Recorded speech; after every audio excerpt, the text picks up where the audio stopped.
Bienvenidos a la ponencia Linfoma de Hodgkin, diagnóstico y tratamiento, enmarcada dentro del 17º Congreso Iberoamericano de Pacientes con Cáncer, organizado por GEPAC. En esta ocasión contamos con la presencia del doctor Antonio Rueda Domínguez, jefe del Servicio de Oncología Médica en el Hospital Regional de Málaga, que será el encargado de ofrecernos esta sesión. Adelante, doctor. Muy buenas tardes y muchas gracias por la invitación un año más a participar en el Congreso, en este caso Internacional de Pacientes de GEPAC, y el tema del que vamos a hablar esta tarde es del linfoma de Hodgkin, su diagnóstico y su tratamiento. ¿Qué es el linfoma de Hodgkin? El linfoma de Hodgkin es una enfermedad maligna del sistema linfático que se origina en el ganglio linfático, que es una estructura en la cual los linfocitos toman en contacto con los agentes patógenos externos para generar las defensas contra estas infecciones. Un grupo de células de este ganglio linfático que en la generación de su anticuerpo para defendernos de esas infecciones genera errores en su código genético y que debería de morir por apoptosis, sobrevive. Sobrevive por mecanismos muy bien conocidos que conllevan a que esa célula genere posteriormente una proliferación clonal, es decir, que se haga autosuficiente y que se haga independiente de los mecanismos de control del organismo, generando, después de varias mutaciones más, una enfermedad maligna como es el linfoma de Hodgkin. El linfoma de Hodgkin afecta en nuestro país aproximadamente a 1.500 casos nuevos en España. Es un poco más frecuente en hombres que en mujeres, 2,5 casos nuevos cada 100.000 habitantes en hombres por 2,1 en mujeres. Es una enfermedad que puede aparecer en cualquier edad y es más frecuente entre los 25 y los 35 años. Es poco frecuente, aunque no es imposible que aparezca por debajo de los 14 años, y también es infrecuente en los mayores de 70. Nos preguntamos habitualmente cuál es la causa de las enfermedades malignas que pueden afectar al ser humano. La verdad es que la causa concreta de la mayoría de las neoplasias no se conoce, pero sí conocemos cuáles son los factores de riesgo asociados a su aparición. En el caso del linfoma de Hodgkin, esta enfermedad no se asocia a factores de riesgo ambientales, como son las reacciones, los biocidas o la exposición profesional a tóxicos. Y sí sabemos que cuando aparece en adolescentes es algo más frecuente en clases sociales medias y altas. Está claramente relacionado con la infección por virus de Epstein-Barr. Hasta en un tercio de los casos está presente el genoma del virus de Epstein-Barr en las células malignas en los países occidentales y casi un 100% de los casos en los pacientes que se diagnostican de linfoma de Hodgkin en África. Es posible que haya otros agentes infecciosos asociados al linfoma de Hodgkin, pero de momento no están identificados. Por otro lado, hay una clara predisposición constitucional hasta el punto de que en un familiar afectado un familiar de un afectado por linfoma de Hodgkin tiene un riesgo 5 veces superior a la población normal, y este riesgo se multiplica por 100 cuando el familiar es gemelo homocigótico del paciente. Y por último, existe un síndrome de linfoma de Hodgkin familiar, que es un síndrome raro, en el cual puede haber varios casos entre hermanos de la misma familia. ¿Cuál es la clínica del linfoma de Hodgkin? Es decir, ¿cuáles son los signos o síntomas que hacen sospechar su diagnóstico? El síntoma más frecuente es el crecimiento indoloro de un ganglio linfático, es decir, un bulto que suele aparecer predominantemente en el cuello, en las axilas y con menos frecuencia en las ingles. También puede ocurrir que este ganglio crezca interiormente y lo que provoque sea compresión de otros órganos. Y por tanto, cuando el ganglio aparece en el tórax, puede provocar tos y dificultad respiratoria, o si aparece en el abdomen, es decir, por debajo del diafragma, puede provocar dolor de espalda. También es habitual que en el linfoma de Hodgkin se asocien síntomas generales, como el cansancio, tenga el paciente o no tenga anemia. Los síntomas B, que se describen como fiebre de más de 38, sudoración profusa por las noches, pero una sudoración muy intensa que debe mojar las sábanas, y pérdida de peso de más del 10% del peso corporal en los últimos 6 meses. Prurito, que es muy frecuente en el linfoma de Hodgkin, picor en la piel por todo el cuerpo. Y por último, un signo muy característico del linfoma de Hodgkin, pero poco frecuente, que es el signo de Oster, que consiste en dolor en los ganglios linfáticos tras tomar alcohol. Insisto que este síntoma es poco frecuente, pero cuando aparece es muy característico de padecer un linfoma de Hodgkin. Aquí pueden ver una figura de un caso con un burtoma en la base del cuello, un ganglio que ha aumentado de tamaño a nivel supraclavicular izquierdo, o en esta otra radiografía se puede observar un gran crecimiento ganglionar en el tórax, en el mediastino, que normalmente provoca dificultad respiratoria y tos, además de posiblemente bastante cansancio. ¿Cómo se diagnostica el linfoma de Hodgkin? Siempre se requiere una biopsia ganglionar.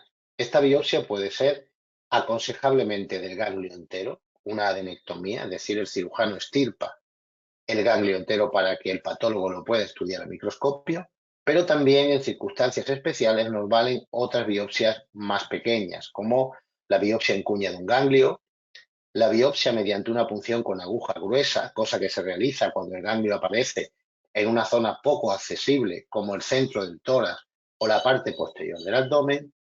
Y por último, reseñar que la citología por punción ganglionar, cuando solo se obtienen células sueltas del ganglio, no suele ser suficiente para establecer el diagnóstico y es una prueba meramente orientativa. Aquí podemos ver un corte de tejido de un linfoma de Hodgkin, en el cual vemos unas células más grandes rodeadas de una cantidad de células inflamatorias que no son malignas. Esas células mayores, que aquí mostramos a mayor detalle, suelen ser células binucleadas que se llaman células gigantes de Hodgkin o células de Stenberg. En cuanto a los tipos de linfoma de Hodgkin, clásicamente teníamos dos grandes tipos de linfoma de Hodgkin, pero el linfoma de Hodgkin predominio linfocítico nodular, en la última clasificación que se ha publicado este año 2020, pasa a ser un linfoma no Hodgkin B y por tanto ya no forma parte del espectro de enfermedad del linfoma de Hodgkin. Por tanto, nos quedamos con el linfoma de Hodgkin clásico, que hasta ahora suponía el 95% de todos los casos y hoy día ya es el 100%, en el cual tenemos cuatro subtipos. El linfoma de Hodgkin esclerosis nodular, que supone el 60% de los casos, más frecuente en nuestro medio y en mujeres especialmente. El linfoma de Hodgkin celularidad mixta, que supone una cuarta parte de los casos. El linfoma de Hodgkin rico en linfocitos, que supone un 5% de los casos, y el linfoma de Hodgkin depleción linfocítica, que hoy se ve en menos del 5% de los pacientes y que se diagnostica principalmente asociado al HIV o al síndrome de inmunodeficiencia humana.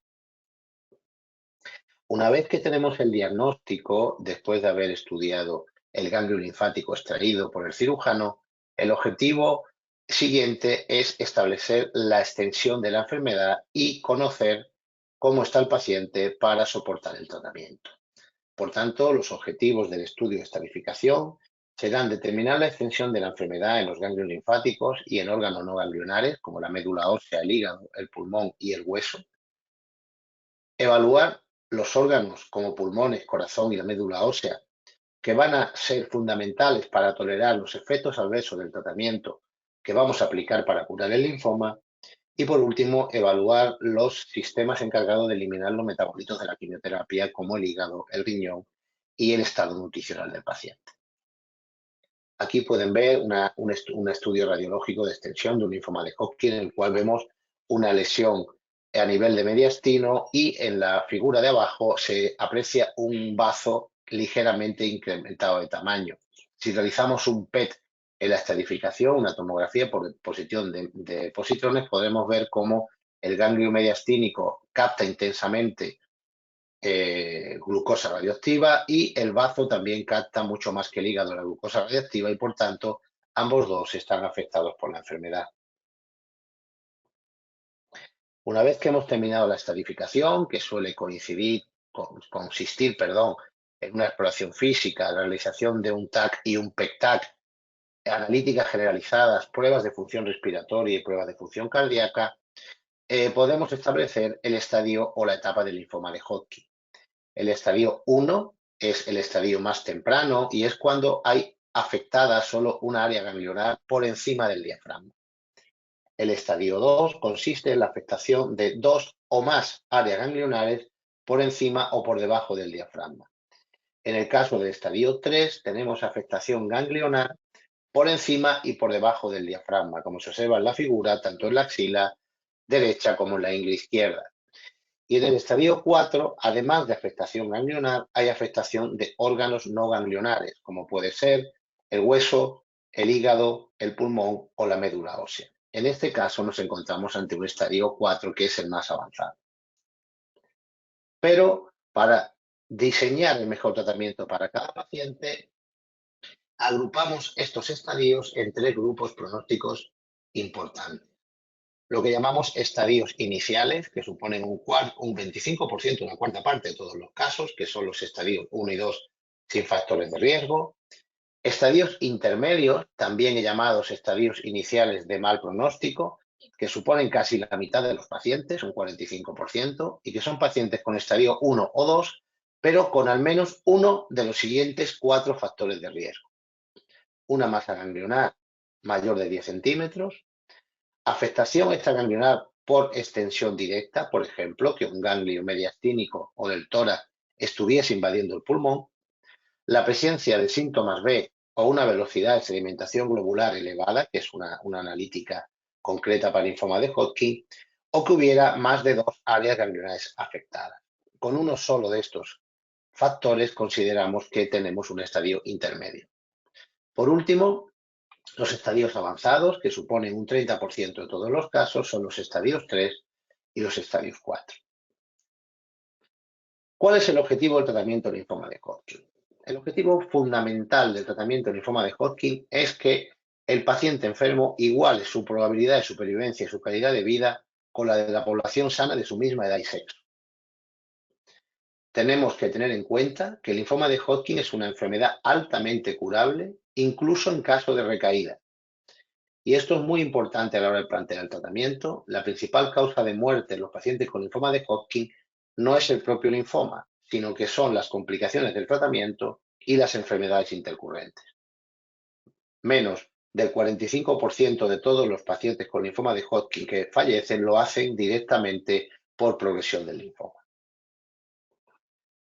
Los tratamientos disponibles hoy día para curar la enfermedad son los tratamientos clásicos como la radioterapia, la quimioterapia, su combinación y la quimioterapia altas dosis seguida de trasplante autólogo de médula ósea y los tratamientos modernos como la inmunotoxina y la inmunoterapia. Son tratamientos que llevan utilizándose en menos de 10 años. Por otro lado, sabemos que en pacientes jóvenes en recaída, en ocasiones es necesario llegar a un trasplante alogénico, es decir, un trasplante con la médula de un donante distinto al paciente para conseguir la curación de la enfermedad. La radioterapia, que era el tratamiento primario, que empezó a aplicarse en los años 50 y 60 y curó algunos casos de linfoma de Hodgkin, ha evolucionado mucho históricamente. Por ejemplo, para tratar a un paciente que tenga afectación de mediastino, axila izquierda y cuello izquierdo, el campo de radioterapia ha evolucionado desde el año 95, en que eran campos muy extensos, en que se irradiaba gran parte del organismo, como pueden ver todo lo que está sombreado en gris, hace 20 años que la irradiación está más limitada, lo que se llamaba irradiación sobre campo afectado, y la irradiación actual, que es bastante más limitada, que se centra en irradiar solamente los ganglios afectados. Esto ha sido posible gracias a combinar quimioterapia con radioterapia cuando esto ha sido necesario. Aquí tenemos un acelerador lineal aplicando radioterapia y lo que nos permite, los avances tecnológicos que nos permiten adaptar la radioterapia a hacerla cada vez menos extensa, como ven en la figura de abajo de la izquierda, como es el colimador multilámina que se va adaptando al movimiento del acelerador y a la forma de la enfermedad para intentar que los tejidos sanos reciban la mínima irradiación posible.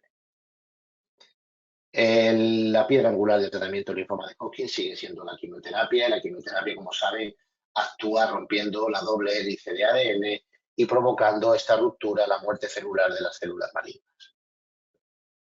Disponemos de varias generaciones de quimioterapia, desde la primera, que se empezó a utilizar en el año 1965, el esquema MOB, mecloletamina, vincristina, procarbazina y prednisona, que conseguía curar a casi un 60% de los pacientes con estadios avanzados, aunque luego, desgraciadamente, tenía efectos secundarios importantes como esterilidad y causar leucemias secundarias. En el año 75 apareció el tratamiento de segunda generación, que sigue siendo hoy día el tratamiento más utilizado, ABVD, adriamicina, bleomicina, vinblastina y la carbacina, con muchos menos inconvenientes que MOP, muchísimos menos inconvenientes, mucha menos toxicidad y afortunadamente mayor eficacia. Posteriormente aparecieron tratamientos híbridos combinando de diferentes formas MOP y ABVD. Afortunadamente hoy esos tratamientos no se usan. Y en los años 90, en la segunda mitad de los años 90, el grupo de investigación en Hodgkin alemán introdujo el esquema BICOP escalado, un esquema muy agresivo, con altas dosis de quimioterapia, bleomicina, etoposide, adriamicina, ciclofosfamida, vincristina, procarbazina y prednisona, que parece ser algo más beneficioso que ABVD en los pacientes con estadios avanzados. También disponemos de quimioterapia para los pacientes que recaen, la quimioterapia de rescate con esquemas que llevan cisplatino, como el esquema SHAP, esquemas con ifosfamida, como el esquema ICE, o esquemas con gencitabina y cisplatino, como el esquema GPD. Disponemos de quimioterapia a dosis altas como acondicionamiento previo al trasplante autólogo de médula ósea. En este caso, el régimen más utilizado es el régimen BEA, BCNU, etoposide, aracil, melphalan. Y también podemos utilizar la quimioterapia con fármacos únicos, en monoterapia, cuando lo que queremos es controlar durante largo tiempo la enfermedad con menor opción curativa como vinblastina, gencitabina, ciclofosfamida, benorbina, diamicina o bendamustina.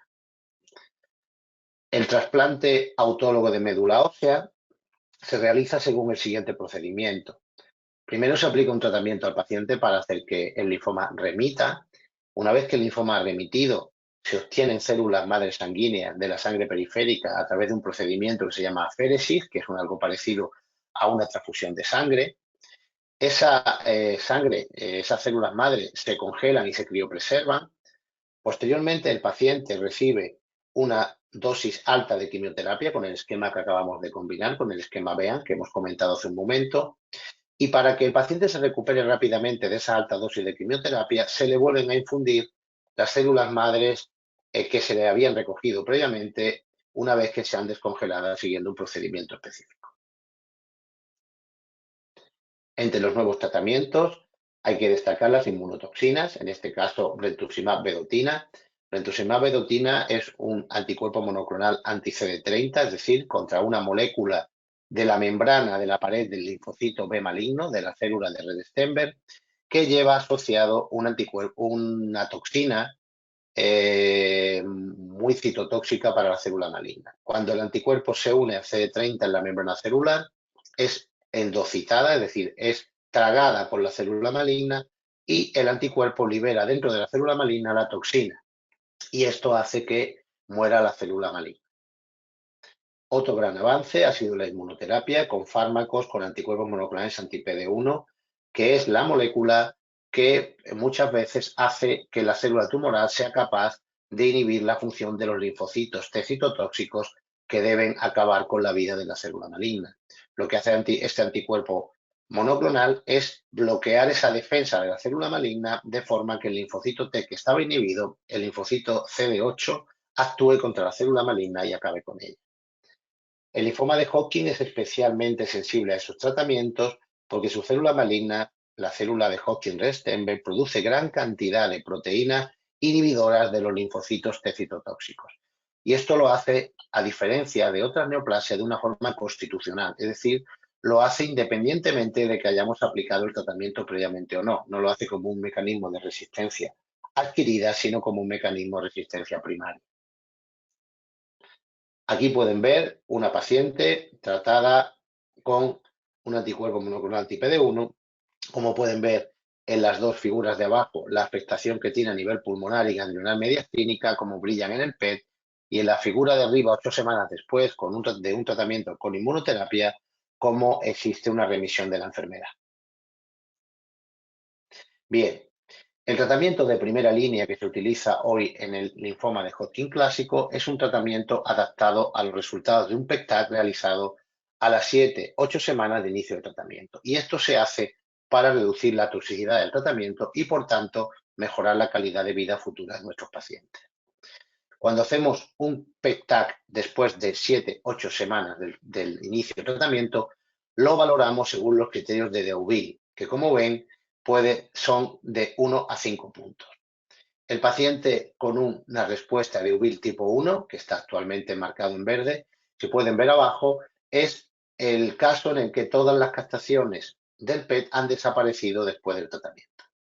En el caso de la respuesta de UBIL Score 2, las captaciones han disminuido de forma muy importante, pero todavía hay una captación superior a lo que captan los vasos sanguíneos del mediastino, como pueden ver en la flecha de abajo. De UBIL 3 es cuando hay una clara disminución de enfermedad, una clara disminución de la captación, pero queda una captación residual que capta un poquito más que el hígado del paciente, como pueden ver que capta un poquito más que el fondo mediastínico, pero capta menos que el hígado del paciente, como pueden ver en la flecha de la figura 3 de abajo. De UBIL 4 es cuando queda una captación residual, como pueden ver en el cuello, en la figura de abajo, en el cuello de este paciente, y esa captación es mayor que lo que capta el hígado. Y de UBIL 5 es cuando, después de aplicar tratamiento, el paciente mantiene una captación muy intensa en las áreas originales de enfermedad, como puede ser este caso que vemos en la figura 5 en el mediastino. Pues bien, la respuesta metabólica completa consiste en alcanzar una respuesta de UBIL de 1 a 3 puntos. La respuesta 4 es una respuesta parcial y la respuesta 5 se considera una no respuesta. El tratamiento de los estadios iniciales sin ningún factor de riesgo debe conseguir curar al 95% de los pacientes con el primer tratamiento. Para ello, hoy día aplicamos 2 ciclos de quimioterapia ABVD y hacemos un PECTAC interino. Si la respuesta de UBIL está entre 1 y 3, como hemos visto en la figura anterior, el tratamiento o bien se acaba o se aplica una dosis baja de radioterapia sobre los ganglios afectados de 20 mg. En caso de que la respuesta metabólica sea de UBIL 4, aplicamos 2 ciclos más de quimioterapia y luego la radioterapia anteriormente comentada. Y en caso de que no tengamos respuesta, es decir, en caso de que tengamos un DEUBIL en el PET de 5, el paciente recibe un tratamiento con quimioterapia agresiva bicovescalado y radioterapia hasta 30 Gray, es decir, recibe una quimioterapia más intensa y una dosis de radioterapia superior. En la situación de los estadios 1 y 2 con algún factor de riesgo, nuestro objetivo es conseguir curar al 90-95% de los pacientes con el primer tratamiento.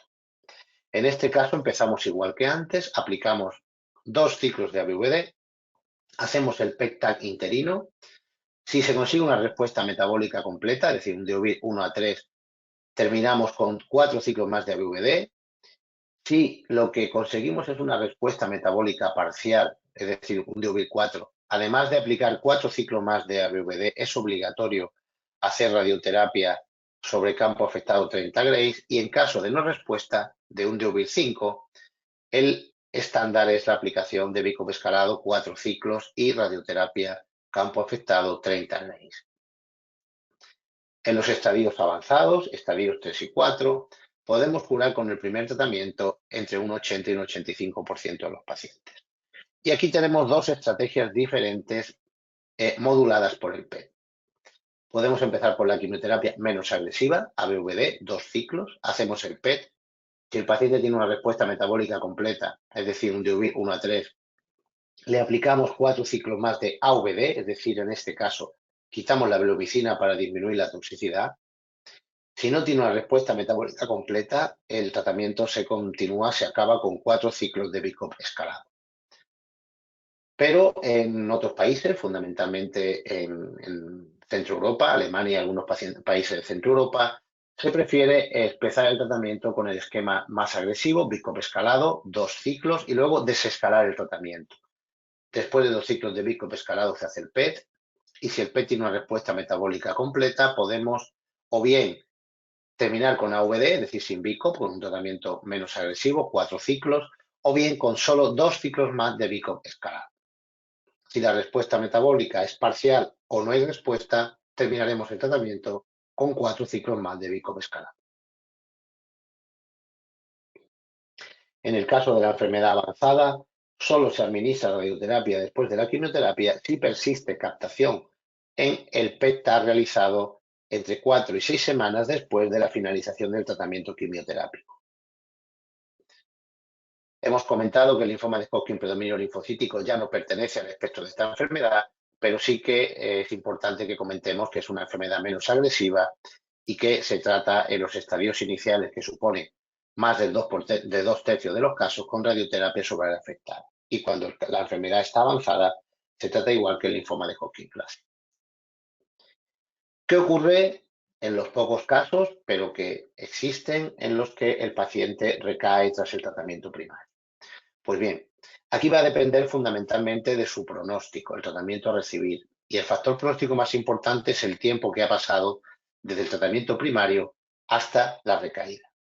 Si la recaída es antes de los 3 meses o ocurre entre los 3 y los 12 meses después de acabar el tratamiento primario, el tratamiento estándar es la administración, como decíamos antes, de una quimioterapia de rescate de segunda línea, que habitualmente lleva cisplatino, y si el paciente responde, una consolidación con trasplante autólogo, quimioterapia a altas dosis y trasplante autólogo. Los pacientes que presenten algunos factores de mal pronóstico en el momento de la recaída reciben además brentuximab vedotin de consolidación después del trasplante. En el caso de que la recaída sea más allá de 12 meses o que la recaída sea muy limitada, el tratamiento puede evitar el trasplante y consistir en una quimioterapia convencional de segunda línea asociada o no a radioterapia sobre campo afectado. Aunque este tratamiento consigue curar a más de la mitad de los pacientes que recaen, hay pacientes que vuelven a tener una recaída. Y afortunadamente, el linfoma de Hodgkin es una enfermedad que se puede curar incluso en una segunda, en una tercera o en una cuarta recaída. En este caso, el tratamiento fundamental de primera línea es la inmunoterapia con pembrolizumab. Los pacientes que responden a pembrolizumab pueden recibir pembrolizumab durante 2 años y parar el tratamiento o ser sometidos a una consolidación con un trasplante alogénico. En caso de que el pembrolizumab falle, se pueden tratar con brentuximab vedotin, que también la filosofía sería lo misma, valorar una consolidación con un trasplante alogénico en caso de respuesta. Y si fallan todos estos tratamientos, aún nos quedan esquemas de poliquimioterapia, monoquimioterapia y agentes antidiana que pueden servir o bien para cronificar la enfermedad o en caso de pacientes que tengan una muy buena respuesta para intentar alcanzar una curación consolidando con un trasplante alogénico. Quiero destacar que la decisión del tratamiento a elegir en cada momento dependerá de la edad del paciente, las enfermedades concomitantes que tenga, la localización de la enfermedad y la sintomatología. Por último, vamos a señalar algunos avances importantes en el tratamiento del linfoma de Hodgkin que han ocurrido en los últimos años, del cual quizá el más importante es la llegada de brentuximab vedotin a la primera línea de tratamiento. Un gran ensayo comparativo en pacientes con estadios avanzados comparó ABVD con el mismo esquema sustituyendo la bleomicina por el brentuximab vedotin. En ambos casos se aplicaban 6 ciclos de tratamiento. Este tratamiento demostró una superioridad con respecto a ABVD, tanto en supervivencia libre de enfermedad, y recientemente, hace unos meses, demostró una ventaja en supervivencia global. Desafortunadamente, aún no está aprobado en nuestro país para poder utilizarlo en nuestros pacientes. También se están integrando los fármacos inmunoterápicos en el tratamiento de primera línea, combinándolos con la quimioterapia convencional con resultados excelentes, pero todavía estos resultados no son definitivos y no disponemos de aprobación de ninguno de estos fármacos en la primera línea de tratamiento. También se están observando o se están desarrollando esquemas de tratamiento inmunoterápico muy originales, como puede ser la utilización de linfocitos CAR-T anti-CD30 para el linfoma de Hodgkin, o por ejemplo, como es lo que se enseña en esta diapositiva, la inmunoterapia celular con linfocitos T citotóxicos específicos contra proteínas del virus de Epstein-Barr que están presentes cuando el linfoma de Hodgkin está asociado a este virus. Lo que se hace es aislar los linfocitos del paciente que tienen respuesta inmune contra el virus, se expanden in vitro en el laboratorio y luego se vuelven a infundir en el paciente. Y con este tratamiento se ha conseguido que 4 de 8 pacientes con enfermedad refractaria consigan una remisión completa duradera de su enfermedad. Este tratamiento, desafortunadamente, solo se aplica en centros muy especializados de Estados Unidos. Por último, señalar que está habiendo una gran expansión de los tratamientos inmunoterápicos y posiblemente en un futuro cercano vamos a disponer de muchos más tratamientos inmunoterápicos contra esta enfermedad. y asimismo la utilización de biopsia líquida en los casos del linfoma de Hodgkin nos va a permitir monitorizar el tratamiento y detectar las recidivas con antelación a lo que se hace hoy día con las pruebas como el TAC o el PET. Y, por ejemplo, nos va a permitir posiblemente adaptar los tratamientos a la eficacia del mismo de forma que podamos aplicar tratamientos de menor duración y de menor intensidad para curar a la mayoría de los pacientes. Una vez que hemos terminado el tratamiento, el paciente entra en otra fase, la fase de seguimiento, en la cual la mayoría de los pacientes llegan a esta fase después de la primera línea de tratamiento, y tenemos que tener en cuenta que los objetivos del seguimiento son, en primer lugar, detectar precozmente las recaídas, especialmente en los primeros 3 a 5 años de seguimiento, y sobre todo vigilar y prevenir la aparición de secuelas tardías. Estas secuelas tardías dependen del tratamiento y fundamentalmente son las segundas neoplasias, es decir, tumores sólidos o leucemias que aparecen asociadas al tratamiento, para lo cual es muy importante el cribado del cáncer de mama en las mujeres que hayan recibido irradiación sobre el tórax y insistir tanto en hombres como mujeres en el abandono del tabaco, sobre todo si han sido irradiados. Y también tenemos que controlar los factores de riesgo cardiovascular, porque la radioterapia y algunos fármacos quimioterápicos aumentan el riesgo de sufrir eventos cardiovasculares, infartos de miocardio o infartos cerebrales en el futuro. Y para ello debemos estar muy pendientes y muy controladas la hipertensión, la obesidad, tener mucho cuidado de que no suba el colesterol y, lógicamente, realizar ejercicio y evitar el sedentarismo. ¿Qué toxicidad o qué secuelas son esperables? Bueno, en cuanto a la toxicidad aguda, la habitual de la quimioterapia, vómitos, alopecia, mucositis, infecciones.